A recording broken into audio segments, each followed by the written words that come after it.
اللہ کے رسول نے فرمایا اپنے مونچھوں کو تراشو، ناخن کو کاٹو، ناک کے نیچے شرمگاہ کے پاس جو بال ہے اس کو کاٹو، بغل کے بال کو کاٹو۔ کون سا مذہب یہ بات کرتا ہے؟ یہاں تک فرمایا گیا کہ ہفتے میں ایک دن کاٹا،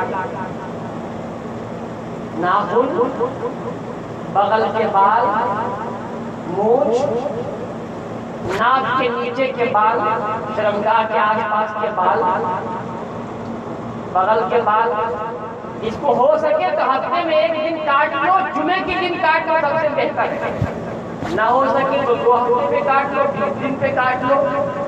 آخری لمٹ 40 دن، اگر 40 دن ہو گیا اور کسی نے اپنے شرمگاہ کے پاس کے بال کو نہیں کاٹے، چاہے وہ مرد ہو یا عورت ہو، بغل کے بال کو نہیں کاٹا مرد نے، ناخن کو نہیں کاٹا، تو اس کی نماز کو فقہاء نے مکروہ لکھا ہے۔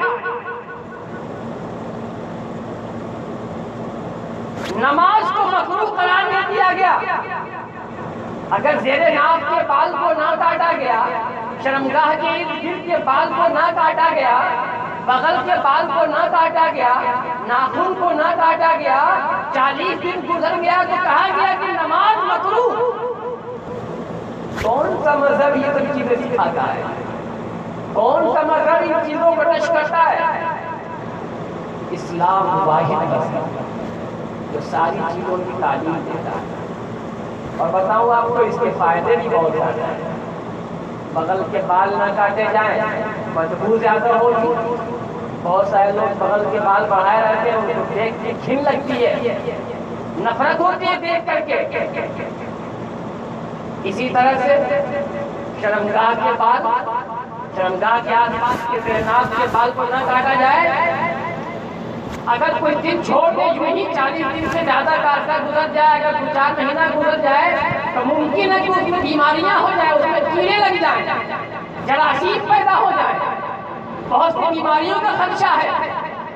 ناخن نہ کاٹا جائے، ناخن بڑا ہے، کھانا کھا رہے ہیں، پانی پی رہے ہیں، ساری چیز کر رہے ہیں، اس میں گندگی بھی جا رہی ہے، وہی پیٹ کے اندر بھی جا رہی ہے۔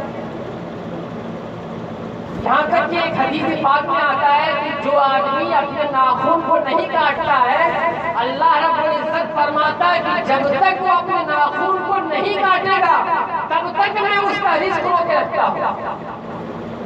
جب تک وہ ناخن